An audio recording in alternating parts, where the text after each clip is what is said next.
نحمده ونستعينه ونستغفره ونؤمن به ونتوكل عليه ونعوذ بالله من شرور انفسنا ومن سيئات اعمالنا. من يهده الله فلا مضل له ومن يضلل فلا هادي له، واشهد ان لا اله الا الله واشهد ان محمدا عبده ورسوله. اما بعد، فان خير الحديث كتاب الله وخير الهدي هدي محمد صلى الله عليه وسلم، وشر الامور محدثاتها وكل محدثة بدعة وكل بدعة ضلالة وكل ضلالة في النار. قال الله تبارك وتعالى في كلامه المجيد: يا أيها الذين آمنوا اتقوا الله حق تقاته ولا تموتن إلا وأنتم مسلمون. يا أيها الناس اتقوا ربكم الذي خلقكم من نفس واحدة وخلق منها زوجها وبث منهما رجالا كثيرا ونساء، واتقوا الله الذي تساءلون به والأرحام إن الله كان عليكم رقيبا. يا أيها الذين آمنوا اتقوا الله وقولوا قولا سديدا يصلح لكم أعمالكم ويغفر لكم ذنوبكم، ومن يطع الله ورسوله فقد فاز فوزا عظيما. اللهم صل على محمد وعلى آل محمد كما صليت على إبراهيم وعلى آل إبراهيم إنك حميد مجيد. اللهم بارك على محمد وعلى آل محمد كما باركت على إبراهيم وعلى آل إبراهيم إنك حميد مجيد. تمام قسم کی حمد و ثنا، کبریائی و بڑائی اس اللہ کے وجل کے لیے لائق و زیبا ہے جس نے ہمیں اور آپ کو پیدا فرمایا، اور بیش بہا درود و سلام اس ذات مبارکہ متحرب جن کا نام نامی اسم گرامی احمد مصطفیٰ محمد مصطفیٰ صلی اللہ علیہ وسلم. معزز علماء کرام، سامعین اعظام، نوجوان دوستوں، بزرگوں اور بھائیوں اور قابل احترام اسلامی ماں اور بہنوں اور عزیز بچوں،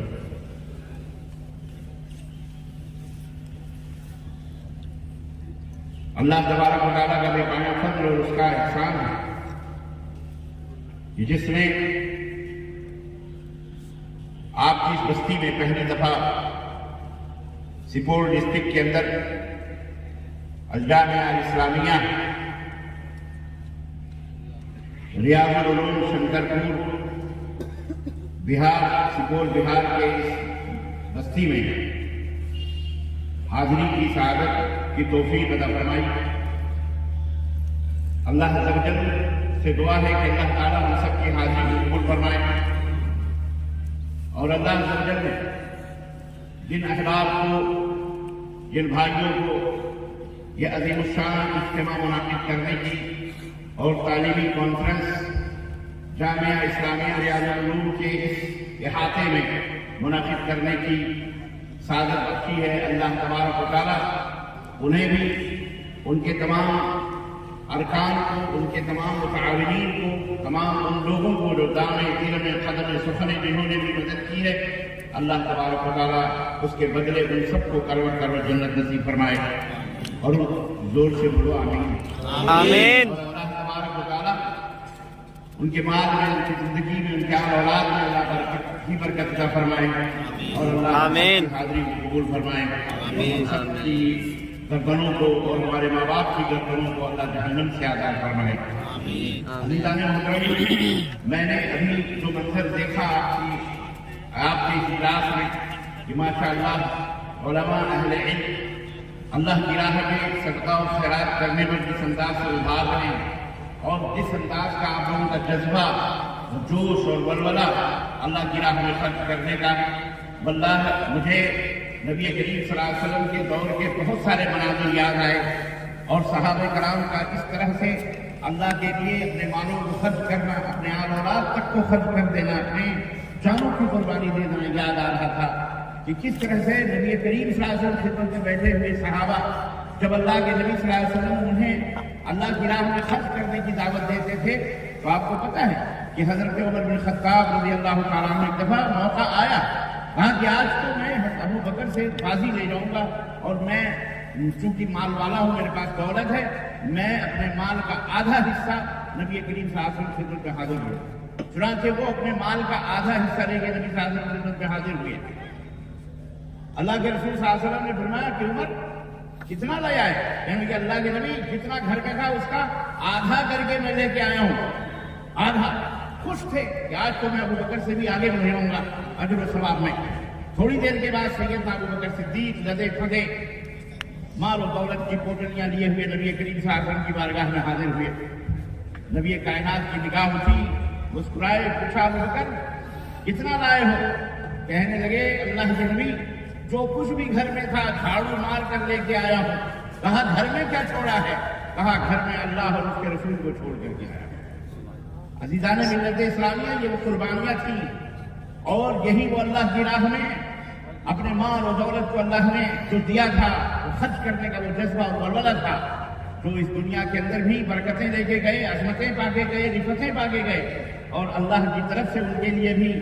رضی اللہ عنہم و رضوا عنہ کی بشارتیں اور خوشخبریاں نازل ہوئی۔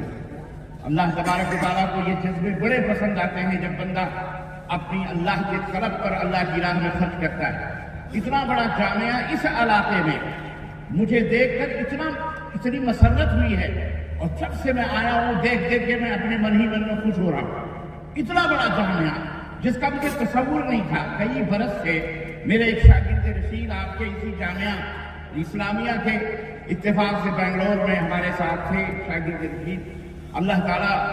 انہیں جزائے خیر دے۔ وہ مسلسل اس ادارے کا تذکرہ کرتے تھے تو مجھے حیرت ہوگی، یار تم عجیب و غریب علاقے کی بات کر رہے ہو اور اتنے بڑے ادارے کی ہو۔ تو آج جب میں نے کل آ کر کے دیکھا تو رات کو میں سویا بھی نہیں برابر، میں رات کو تقریباً 12 ساڑھے 12 بجے 1 بجے پہنچا تو میں 2-3 احباب کو لے کر کے میں نے کہا مجھے پورے جامعہ دکھاؤ۔ وہاں سے لے کر کے یہاں تک یہ وہ اس وقت کے پنڈال وغیرہ لگ رہے تھے، رات کو احباب بیچارے کام کر رہے تھے۔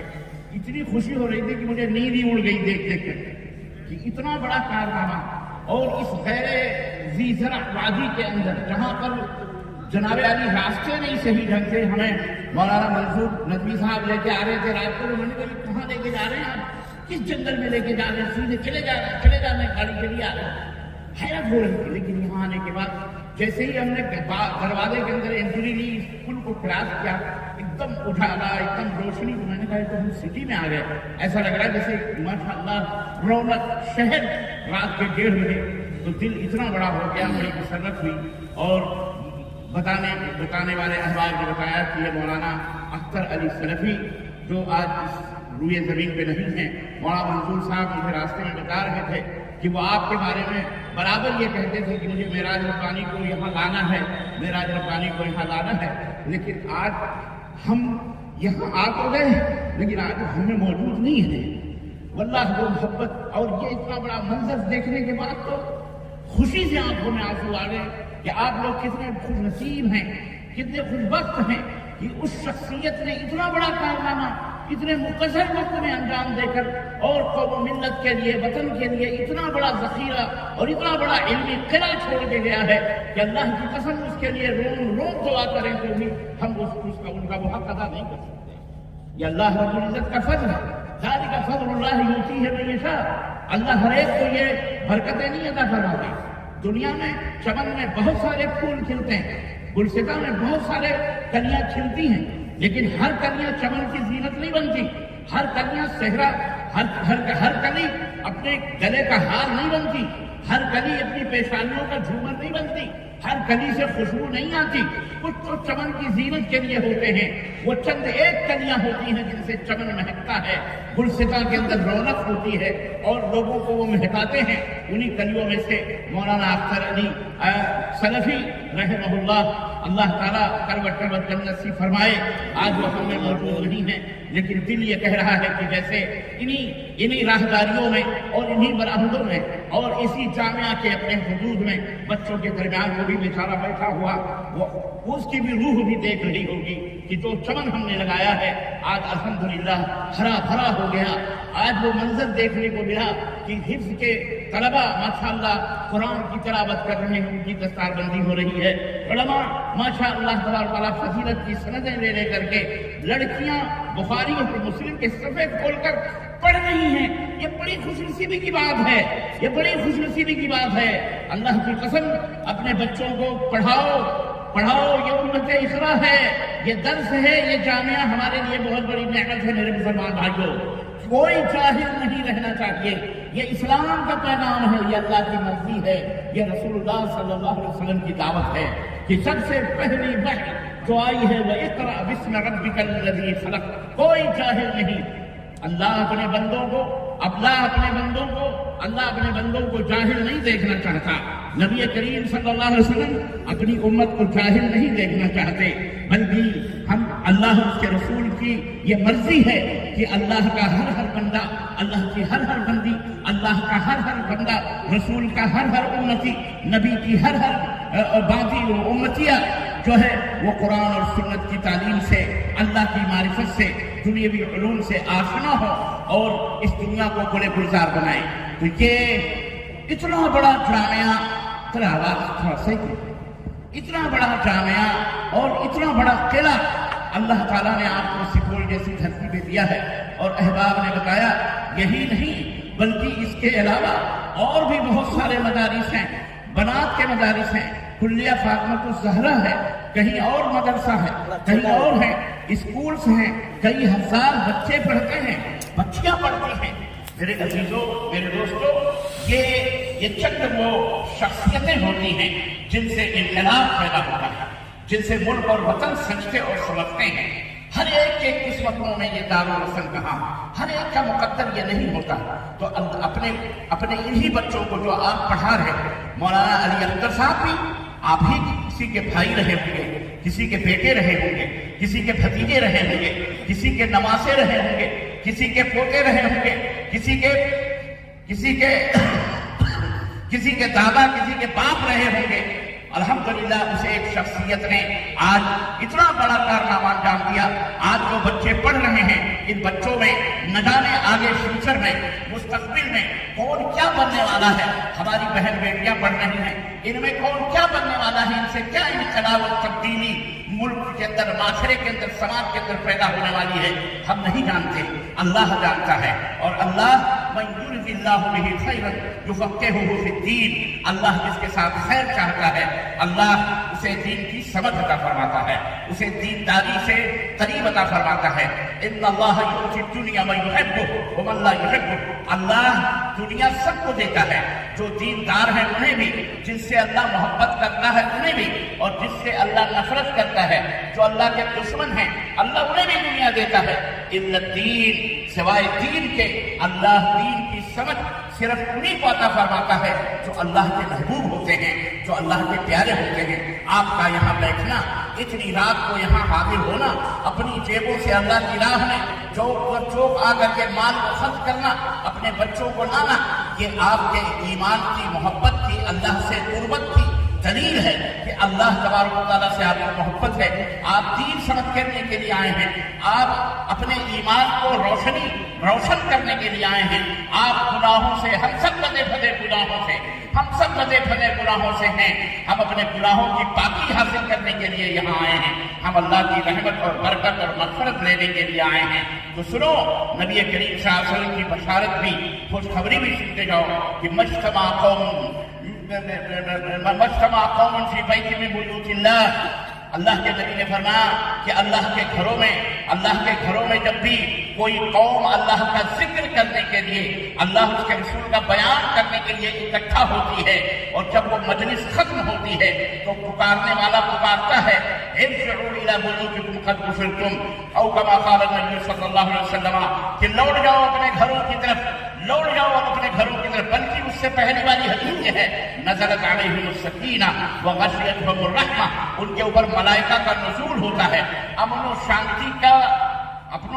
اترتی ہے، فرشتے انہیں اپنے پروں میں لے لیتے ہیں، اور جب مجلس ختم ہوتی ہے تو پکارنے والا پکارتا ہے اپنے گھروں کی طرف پلٹ جاؤ، اللہ نے تمہارے گناہوں کو معاف فرما دیا ہے۔ آؤ مل جل کر کے دعا کریں، بار الہ ہم گنہگار، بدکار، سیاہکار، گناہوں سے ہم بالکل سیاہ کار ہیں، اللہ تبارک و تعالیٰ ہمارے گناہوں کو معاف فرما دے، اللہ ہمارے گناہوں کو دھل دے مولا، اے اللہ تعالیٰ ہم سب کو جنت میں جگہ عطا فرما مولا، اے اللہ ہم سب کی قربانیوں کو قبول فرما مولا، اے اللہ ہم تیری رضا اور تیری خوشنودی کے خواہش مند ہیں، اے اللہ اپنی رضا اور خوشنودی سے ہمارے اوپر جنت کو واجب اور فرض کر دے مولا، اللہ ہمیں اپنی رضا اور خوشنودی کے سائے میں قیامت کے جگہ عطا فرما مولا، اپنے نبی کی شفاعت نصیب فرما مولا، اپنے نبی کے جھنڈے کے نیچے جگہ عطا فرما مولا، اے اللہ تبارک و تعالیٰ ہم سب کو جنت میں جگہ عطا فرما۔ عزیزان محترم، تو عرض میں یہ کر رہا تھا کہ یہ منظر اور یہ تمام سب چیزیں، علماء کی ایک عظیم ٹیم اور ان کی محبتیں اور ان کی ضیافتیں، ان کی تقریب، اور ہر ایک پوچھے جا رہا ہے ماشاءاللہ آپ کی محبتیں، آپ ہم تک نہیں پہنچے لیکن آپ کی باتیں مکمل ہمارے یہ احباب اخوان پہنچاتے رہیں کہ یہاں پر کس طرح سے لوگ محبت کرتے ہیں۔ اللہ تعالیٰ آپ کی محبت جس کے لیے ہے اللہ آپ سے محبت فرمائے، اور اللہ اس محبت کے بدلے ہم سب کو اللہ جنت میں جگہ عطا فرمائے۔ عزیزان محترم، آئیے ان چند تمہیدی کلمات کے بعد دو تین باتیں میں آپ کی خدمت میں رکھنا چاہوں گا۔ بہت سارے مشائخ نے، علماء نے، حضرت مولانا امیر جماعت جمعیت اہل حدیث ہند مرکزی جمعیت مولانا اصغر علی امام مہدی، جو ہم سب کے امیر ہیں، جماعت کے امیر ہیں، جمعیت کے امیر ہیں، وہ بھی اپنا بیان دے کر کے ماشاءاللہ تبارک اللہ یا رخصت ہو چکے ہوں گے یا آرام کر رہے ہوں گے۔ مولانا خورشید احمد صاحب اور دیگر علماء اور مشائخ نے بڑے اچھے اچھے موضوعات پر تقریر کی ہوگی۔ بہرحال ہم نے جتنا سنا ہے اگر اتنے پہ عمل کرنا تو انشاءاللہ ہماری نجات کے لیے کافی ہے، لیکن دو تین باتیں میں بھی حاضر ہوں اتنی دور سے، تو میں آپ کی سماعتوں کی، آپ کے دلوں پر اور آپ کے دلوں میں کچھ بٹھانے کی کوشش کر رہا ہوں، اور میری درخواست ہے کہ جب تک بیٹھے سکون و اطمینان کے ساتھ، اور میری ماؤں بہنوں سے بھی درخواست ہے کہ کچھ جائیں تو بہت کچھ تو لے چکی ہیں، مجھ ناچیز سے بھی کچھ حصہ لے کر کے جائیں تاکہ دنیا میں بھی اور آخرت کے اندر آپ کے لیے خیر ہو بھلا۔ عزیزان محترم، ہم سب چاہتے ہیں کہ پوری دنیا کے اندر اور ہماری صفوں میں اجتماعیت پیدا ہو، اتحاد پیدا ہو، محبت پیدا ہو۔ ہم سب چاہتے ہیں کہ امن ہو، شانتی ہو، سکون ہو، کیونکہ امن سے بڑھ کر کے دنیا میں کوئی بات، کوئی چیز نہیں۔ امن اور صحت اور تندرستی۔ غالب نے کہا تھا کہ تندرستی 1000 ہو غالب، تندرستی 1000 نعمت ہے۔ تو امن اور سلامتی کے ساتھ زندگی گزر جائے ہم سب چاہتے ہیں، لیکن صرف چاہنے سے کوئی چیز حاصل نہیں ہوتی، اس کے لیے جدوجہد کرنا پڑتی ہے، اس کے لیے معلومات حاصل کرنا پڑتی ہے، اس کے لیے ان راہوں پر چلنا پڑتا ہے۔ اگر آپ کو یہ معلوم ہو جائے کہ فلانی جگہ سونے کی اینٹ مل رہی ہے، اور آپ یہاں کرسی پہ بیٹھ کر تمنا کریں کہ مجھے بھی وہ سونے کی اینٹ چاہیے، مجھے بھی وہ سونے کا مال چاہیے، تو یہاں بیٹھ کر کے چائے کی چسکیاں لے کر آپ کو وہ سونے کی اینٹ مل سکتی؟ اس کے لیے آپ کو اپنی کرسی چھوڑنا پڑے گی، یہاں سے اٹھنا پڑے گا، حرکت کرنا پڑے گی، آپ کو محنت کرنا پڑے گی، اور آپ کو اس جگہ جانا پڑے گا۔ جب آپ وہاں جاؤ گے تو وہ چیز آپ کو میسر آئے گی جب محنت کرو گے تو، ورنہ بیٹھ کر کے صرف تمنا کرنے سے کوئی چیز حاصل نہیں ہوتی۔ ہم سب تمنا کرتے ہیں کہ ہمیں جنت مل جائے، ہمیں دنیا کے اندر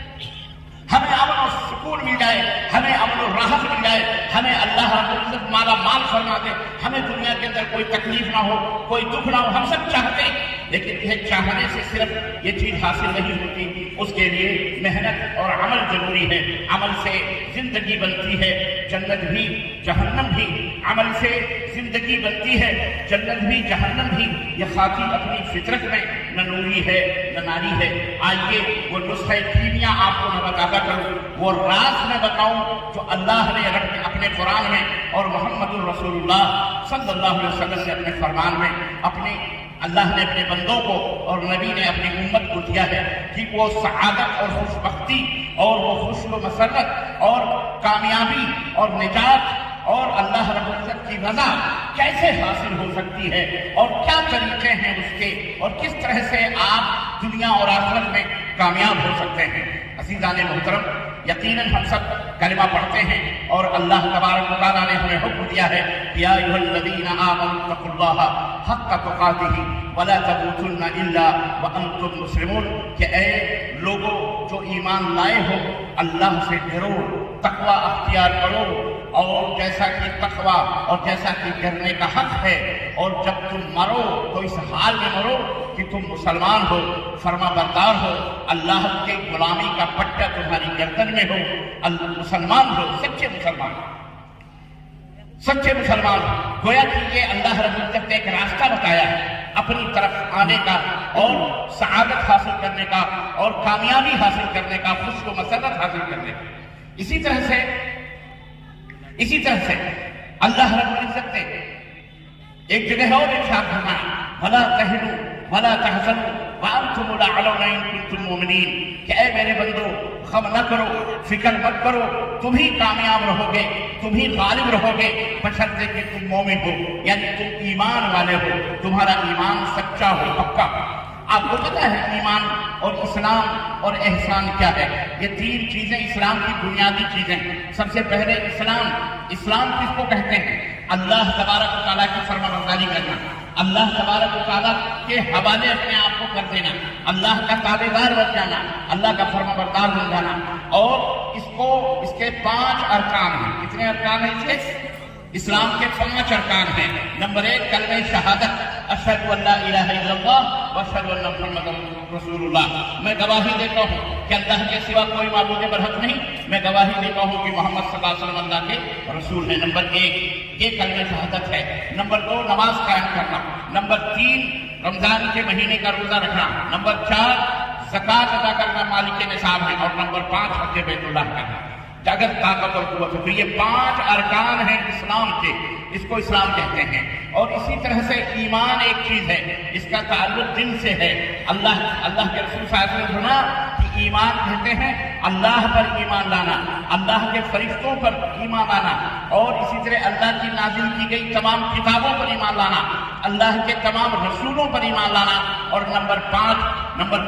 یوم آخرت پر ایمان لانا، اور نمبر 6 بھلی بری تقدیر پر ایمان لانا۔ اس کو ایمان کہتے ہیں۔ یہ کسی بھی انسان کو امن اور سلامتی کے لیے پانے کے لیے یہ ضروری ہے کہ یہ کلمہ شہادت کو ادا کرے اور عمل سے اس کا اظہار کرے، 5 وقت کی نماز پڑھے، رمضان کا مہینہ آئے تو روزے رکھے، اسی طرح سے حج بیت اللہ طاقت ہے تو کرے، مال ہے تو زکوٰۃ ادا کرے۔ یہ اس کے اوپر واجب ہے۔ اگر کوئی انسان کلمہ پڑھتا ہے لیکن وہ عمل میں کھوٹا ہے، نماز نہیں پڑھتا، وقت آ چکا ہے، سو رہا ہے، کاروبار میں لگا ہوا ہے، کب بازیوں میں لگا ہوا ہے، نماز کو ترک کر رہا ہے، تو یقین مانیے اللہ کے رسول صلی اللہ علیہ وسلم نے فرمایا کہ من ترک الصلاۃ متعمدا فقد کفر، جان بوجھ کر کے نماز کو چھوڑ دینے والا کافر ہو جاتا ہے، وہ دائرہ اسلام سے باہر ہو جاتا ہے، وہ کفر کرتا ہے۔ اس لیے کچھ بھی ہو جائے، کسی بھی صورت میں نماز کو مت چھوڑو،